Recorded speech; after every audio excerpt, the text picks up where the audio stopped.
भ्रष्टाचार के मामले में लिप्त सांसदों विधायकों को लेकर सुप्रीम कोर्ट का दिशा निर्देश है, लेकिन अब केंद्र सरकार भी एक कदम आगे बढ़कर प्रधानमंत्री, सीएम और मंत्रियों पर भी शिकंजा करने की कोशिश कर रही है।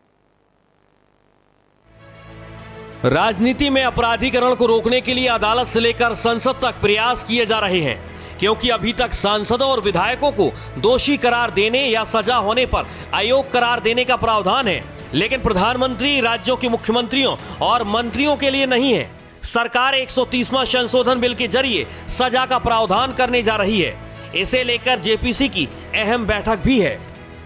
रिप्रेजेंटेशन ऑफ पीपल एक्ट में जो प्रावधान है उसके मुताबिक कोई member of legislative assembly, member of parliament, चाहे अपर हाउस का हो, लोअर हाउस का हो, अगर उसके ऊपर कोई आपराधिक प्रकरण में उसको दोषी पाया जाता है 2 साल या 2 साल से ज्यादा की सजा पर, तो उसकी सदस्यता जो है खत्म हो जाती है। तमाम केसेस हमने देखा, लालू यादव का केस देखा, राशिद मसूद का केस देखा। हालांकि सांसद विधायकों को लेकर पहले से सुप्रीम कोर्ट ने दिशा निर्देश जारी किए हैं। 2 साल या उससे अधिक सजा होने पर वो अयोग्य हो जाता है, उसकी सदस्यता भी खत्म हो जाती है।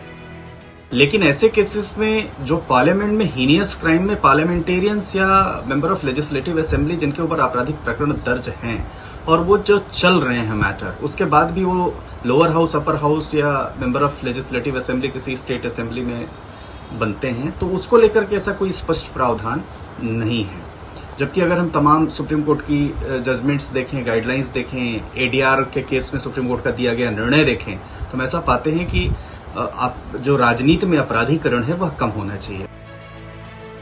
दूसरी ओर सुप्रीम कोर्ट आपराधिक मामलों में दोषी ठहराए गए सांसदों, विधायकों को आजीवन आयोग घोषित करने की मांग वाली याचिका पर सुनवाई कर रहा है। ये याचिका सुप्रीम कोर्ट के वकील अश्विनी कुमार उपाध्याय की ओर से साल 2016 में दायर की गई, जिस पर सुनवाई हो रही है। इसी मामले में सुप्रीम कोर्ट ने वरिष्ठ वकील और एमिकस क्यूरी विजय हंसरिया को नियुक्त किया है।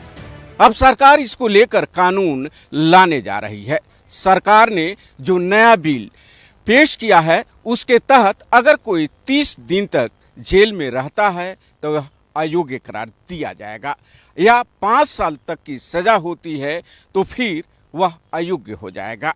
अब देखना होगा सरकार द्वारा लाए गए इस बिल को कब तक कानूनी अमली जामा पहनाया जाता है। भारत एक्सप्रेस के लिए कैमरा पर्सन आलोक सक्सेना के साथ गोपाल कृष्ण।